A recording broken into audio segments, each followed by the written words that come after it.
خطبہ صدارت کے لیے میں زحمت دینا چاہوں گی ڈاکٹر عبدالغفار سومرو کو کہ ڈائس پر تشریف لے آئیں. ڈاکٹر عبدالغفار سومرو. معزز خواتین و حضرات، السلام علیکم. تو بہت سی تقاریر سنی ہے ہم نے، اور خاص طور پر میں تو کہوں گا میرے علم میں بہت اضافہ ہوا ہے. اور میں شروع میں یہ بھی واضح کر دوں کہ ابھی تک جو مجھے احساس ہوا کہ سارے لوگ تقریباً اکیڈمیا سے ہیں، اور میرا تعلق جو ہے وہ بیوروکریسی سے ہے. میں ادھر سے ہی ریٹائرڈ ہوا.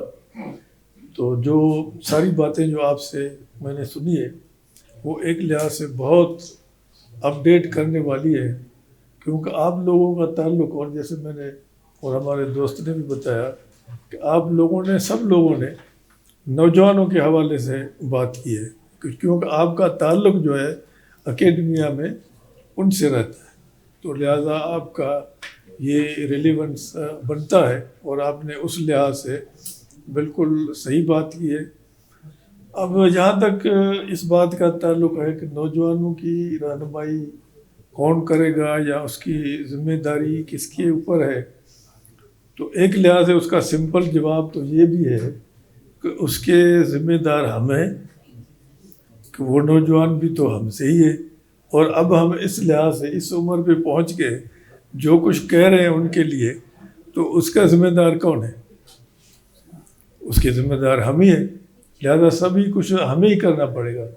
اب اس لحاظ سے دیکھا جائے، کئی تقاریر میں یہ بات بھی سامنے آئی کہ ہم نے کہا کہ اقبال نے یہ بھی کہا، اقبال نے یہ بھی کہا. تو مجھے ہر لحاظ سے پھر اس طرف بھی دھیان جاتا تھا کہ اس کے اینٹی یا اس کے الگ اقبال نے کیا کہا. تو اس لحاظ سے بھی آپ دیکھیں گے کہ اقبال میں اتنی جامعیت، کمپریہنسونیس ہے کہ وہ آپ کو سب مسائل کا حل بھی بتاتا ہے.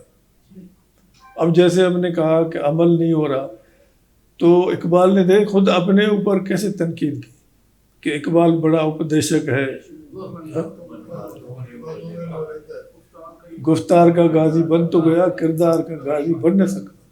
اب اپنی عمر، اپنے لوہے بھی وہ آدمی یہ کہہ رہا ہے. تو مطلب کہنے کا یہ ہے کہ تنقید کی گنجائش ہر آدمی پر ہے، ہمارے اوپر بھی ہے، نوجوانوں پر بھی ہے. تو اسی لیے ہم نے اپنے اوپر تنقید کی کہ ان کے اگر کچھ بالکل ہے. تو میں نے کہا کہ بالکل سب لوگوں پر ہے. اور یہی جیسے آپ نے شعر پڑھا تو یہی بات ہے نا اس میں. اب آخر میں میرے لیے ناممکن تو نہیں ہے، لیکن جتنے حضرات نے ادھر تقاریر کی ہیں کہ ان کے ایک ایک پر اگر میں کچھ کہنا، وہ اتنا میں نے نوٹ بھی نہیں کیا. لیکن بہرحال بہت اچھی باتیں ہوئی بہت. اور میں بار بار یہی کہوں گا کہ میری نالج میں تو بہت اضافہ ہوا. اور جیسے میں نے کہا، چونکہ آپ اپنا ڈائریکٹر صاحب ابھی آئے ہیں، تو میں نے کہا کہ آج ہماری اس تقاریر کا جو موضوع تھا، غالب موضوع، وہ نوجوان تھا کہ اقبال نے اس کے لیے کیا کہا ہے. اور اس کا جواب میرا یہی تھا کہ اقبال نے مسائل بھی بتائے ہیں، پھر حل بھی بتائے ہیں، اور یہ بھی اسی کی شاعری میں سے ہمیں ڈھونڈنے ہیں. اگر اس طرح بھی ہم دھیان دیں گے تو یہ چیزیں آ جائیں گی. اور جیسے یہ اپنا شعر پڑھا گیا، اب میری فارسی جو ہے، میں ہوں سندھی، تو میں سندھی میں فارسی پڑھوں گا، میں بتائے دیتا ہوں. تو خیز والی بات بھی ہو گئی، لیکن اسی طرح وہ بات ابھی نہیں آئی کہ وہ جو انقلاب والی بات ہے، انقلاب و انقلاب و انقلاب. تو اقبال کا یہ سب چیزیں ہیں. تراجم کی صورت حال جو ہے اس میں بہت کچھ کہا گیا، لیکن اب اگر میں سندھی تراجم کی بات نہ کروں، سرائیکی تراجم کی بات نہ کروں تو یہ بھی زیادتی ہوگی. اس میں بھی بہت کچھ کام ہو چکا ہے. اب میں ادھر بتانا چاہوں گا کہ جاوید نامے کا سرائیکی ترجمہ بھی ہو چکا ہے، سندھی ترجمہ بھی 50s میں ہوا تھا یا 60s میں ہوا تھا. تو اتنی اقبال کی اپیل ہے، ہماگیریت ہے کہ وہ میں نے 82 میں کیا تھا. اچھا، ابھی آج جو جاوید نامے کے حوالے سے بات کی گئی، تو میرے ذہن میں ایک بات آ گئی، ہمارے کسی محترمہ نے یہ بتایا نا، اور یہ بات صحیح ہے کہ جاوید نامہ خطاب جاوید نامے میں شامل ہے طاہر صاحب۔ تو لیکن جب میں نے اس کو دیکھا اپنا ڈاکٹر آربری کا ترجمہ، اس میں خطاب جاوید اس میں شامل نہیں ہے۔ اسی طرح شیخ محمود ہے کوئی، اس نے اس سے بھی پہلے انگلش میں ترجمہ کیا تھا، اس میں بھی خطاب جاوید نہیں ہے۔ تو یہ ابھی اہل علم حضرات یا محقق حضرات کے لیے ہے کہ وہ اس کو ذرا اس پہ کوئی رہنمائی کو روشنی ڈالیں۔ تو باقی جتنی بھی باتیں کی گئی کہ اب جیسے کہا گیا نا کہ بھئی اقبال نے یہ بھی تو کہا تھا نا کہ من شاعر فردہ ہستم۔ اچھا دوسرا یہ بھی کہا گیا کہ اقبال کے مختلف پہلوؤں پر کوئی آدمی مطمئن نہیں ہوتا، کوئی کہاں لے جاتا ہے، کوئی کہاں لے جاتا ہے۔ تو اس کی وجہ میری نظر میں سمپل یہ ہے، بلکہ میری کم علمی میں، اقبال ہمہ گیر شخصیت ہے، اور جو بھی ہمہ گیر شخصیت ہوتی ہے ان کے لوگ کئی پہلو نکالتے ہیں اور نکالتے رہیں گے۔ سارا مسئلہ یہی ہے، وہ نکالتے رہیں گے۔ ہمارے یہاں سندھ میں بھی یہی ہے کہ شاہ لطیف کو کوئی جو بھی لوگ آدمی سمجھتا ہے وہ اپنے لحاظ سے سمجھتا ہے، نوجوان اپنے لحاظ سے سمجھتا ہے، وہ کچھ اور عمر کا اپنے ذرا عمر اور ہو گئی کچھ اور سمجھتا ہے۔ تو اس پہ جو ہے میرا خیال ہے کوئی برائی نہیں ہے، یہ اچھی بات ہے، ہر آدمی اپنے۔ اچھا ابھی میرا ذرا اور مسئلہ ہمارے طاہر صاحب نے حل کر دیا، کیونکہ میں نے جو مقالہ تیار کیا تھا وہ تو ہے انگلش میں، اور ابھی میرا خیال ہے ٹائم بھی نہیں ہے پڑھنا، میں پڑھ سکتا ہوں اتنی انرجی۔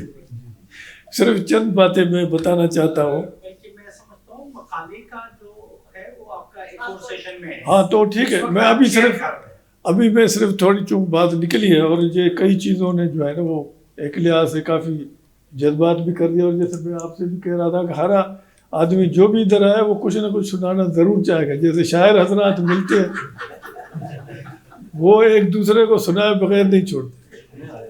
تو میں بھی یہی کہتا ہوں کہ ویسے میرے مقالہ یا آرٹیکل کا موضوع ہے، میں پڑھوں گا نہیں، تھوڑا اقبال شاعر مشرق و مغرب،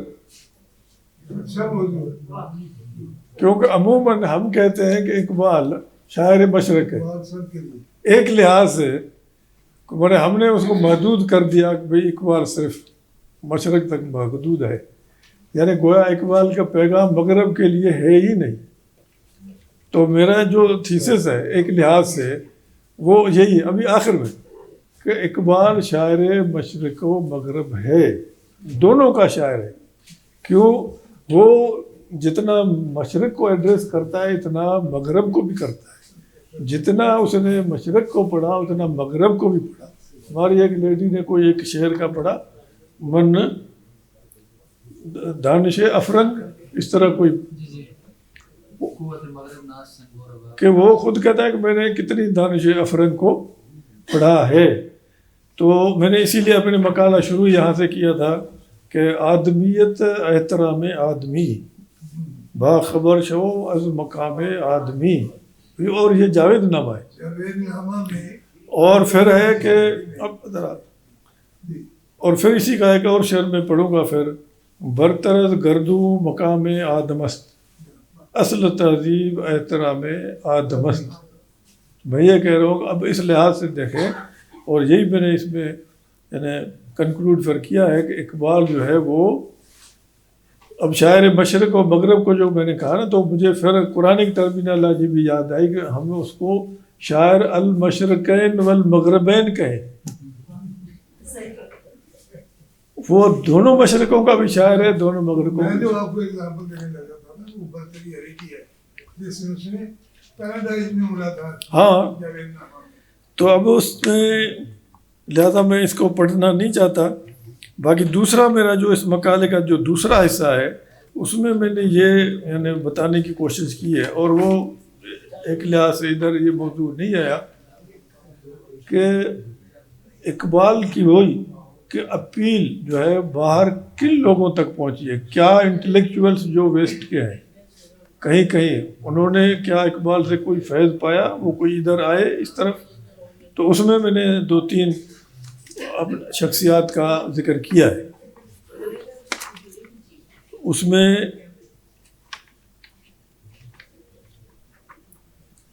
پہلے تو اپریسیشن کی الگ بات ہے جو خود نکلسن نے کی تھی، پھر اے جے آربری نے کی ہے، پھر این مری شمل نے کی ہے.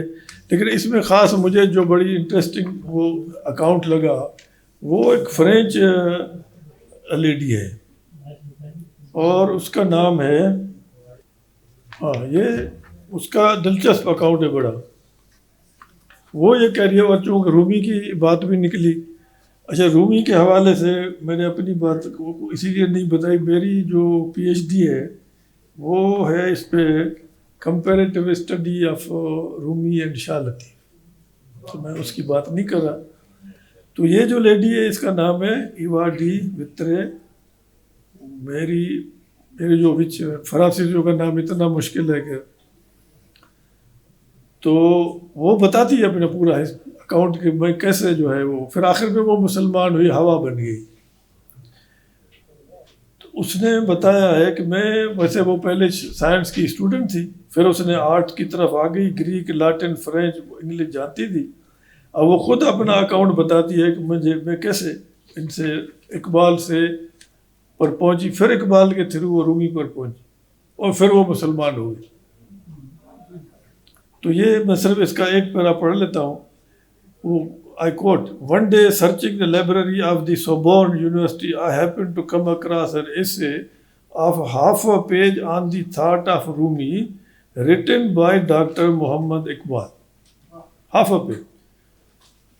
After reading this text, comprising a short message of Rumi, I became confounded, stranded amid a dilemma in that either Rumi was speaking the truth or Greek philosophy, which I had been immersed in until that time.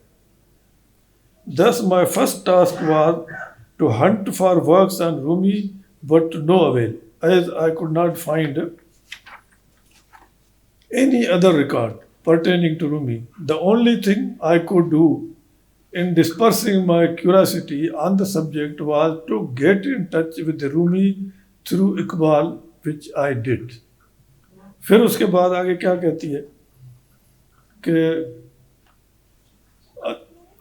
ان کا جو جس نے لکھا ہے، she admits that while searching for the sources of Rumi's thought, she followed the track of Iqbal and had to study the reconstruction of religious thought in Islam.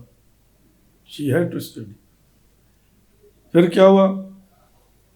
The most celebrated lectures of Iqbal, which addressed most of her queries and convinced her about the universality of Islam. Consequently, she embraced the faith of Islam, identifying herself with the new name of Hawa. She was so engrossed with the Masnavi that she learned Persian and attained that much efficiency that she translated the Masnavi into French, whole of Masnavi, to promote Islam in the West. She also translated the famous lectures of Iqbal, these lecture reconstruction, and Javed Nama into French. So this is an example of a just French lady. And then I have cited another example. I will not repeat it here. That is of Lady MacDonagh. And this aspect, now just has been said about this universalism or universal spiritualism, this aspect has also been touched by Iqbal in reconstruction. I will not quote that.